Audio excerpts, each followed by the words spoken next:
Welcome to Rom Wills, Money Matters. Despite automation, many jobs can only be done by human hands. Now, yeah, there's all this talk about automation, and you're always going to hear stories about some job going out because they automated it. It's a lot of stuff. Even truckers might have to really be concerned. They constantly working on driverless trucks. Okay, but the reality is, no matter what, there are certain jobs that can only be done by human hands, and that's something to consider. Now, yeah, a lot of people talk about their intellectual brain power and all of that, but I'm like, everybody's not built that way. Some people are actually better off doing stuff by hand.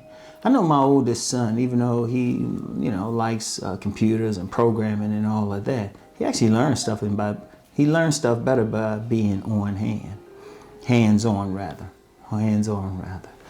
But I'm gonna tell you what. Let me share a few jobs that you're gonna just need hands for. One is a mechanic. That person who still gotta fix stuff. Yeah, because, like people talk about the automation and computers and all of that. And yeah, you have mechanics now that can just, they can plug something into the car and it shows what's up. It still got to be put on there. Stuff still got to be moved on. And there's a lot of little nuances depending on the car, Yeah, it can be put together by automation, but to keep it fixed or to get some little stuff out or to look at something, that's one of the things. You still need that mechanic to keep it running. Or if you even talk about the automation itself, even the machines, for the time being, they can't fix themselves. That's still hands-on. Anything that you got to fix still, or in general, still needs that hands-on approach. Another job is chef.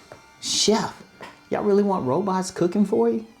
I mean, seriously, because anybody who's a chef, that's one thing I admire about chefs, because I'm not a chef. I can cook well enough for myself, and somebody told me I could make some hella buffalo wings. Somebody actually told me I could make better buffalo wings than some stores.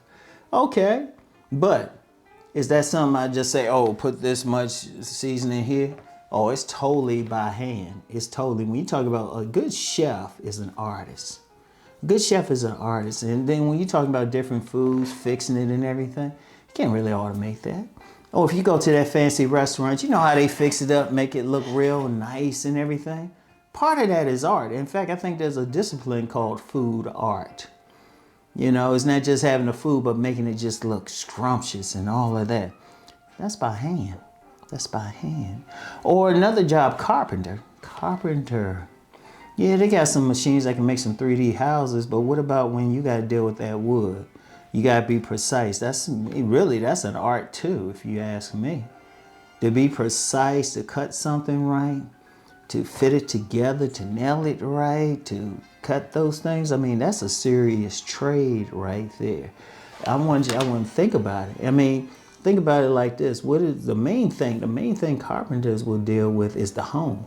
People still got to sleep. And yeah, they got these 3D houses and everything, they cool, but if you talk about a whole lot, when you talk about the wood part of it, you really do, or the people still want to live in those sturdy houses, carpentry is very important. It's a serious trade. Electricians. I actually rented a house from an electrician who was making so much money.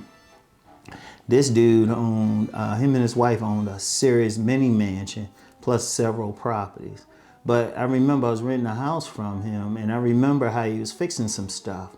And, he was getting in there and all of that. I was like, that was too precise. Because sometimes any electricians will tell you, sometimes a problem might be some loose wire or something. You got to get in there. It's an art to it. Plumbing, that's more hands-on, because they got to twist and turn. Had a plumber with a butt crack show.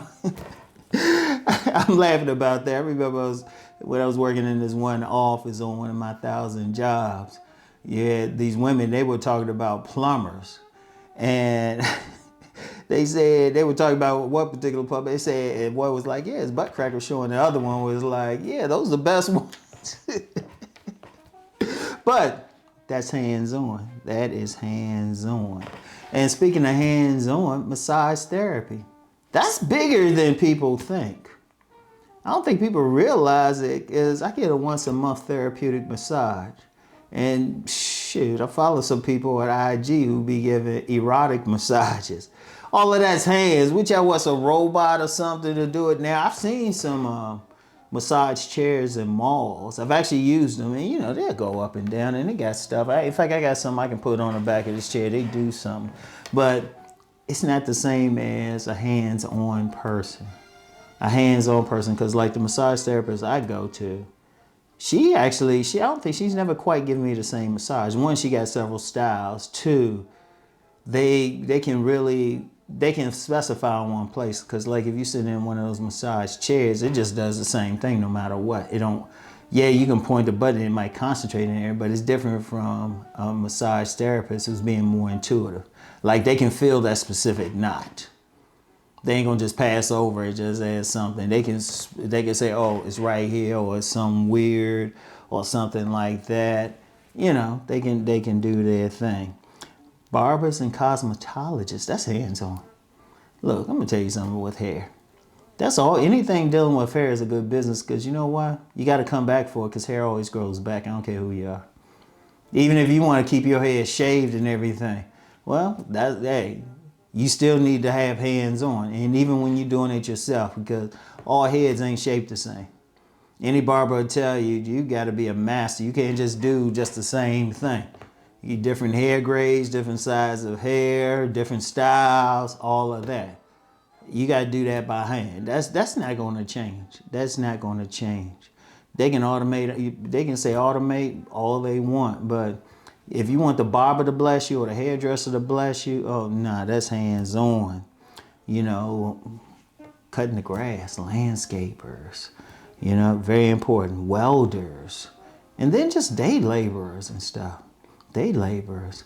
I remember when I had all my furniture moved into where I'm at now. Those were basically laborers moving that stuff in and out. Because they had to come up, they had to go up a couple flights of steps. They had to take my couch apart and put it back together just the way it was built.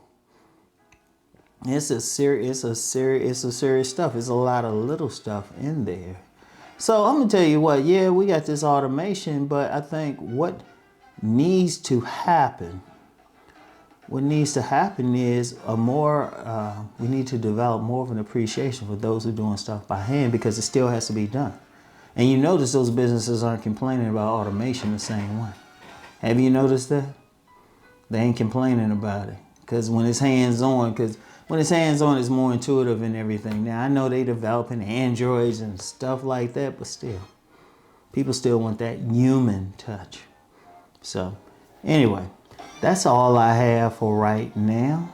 And I'll get back with y'all. Y'all know the deal. Let's go make that money.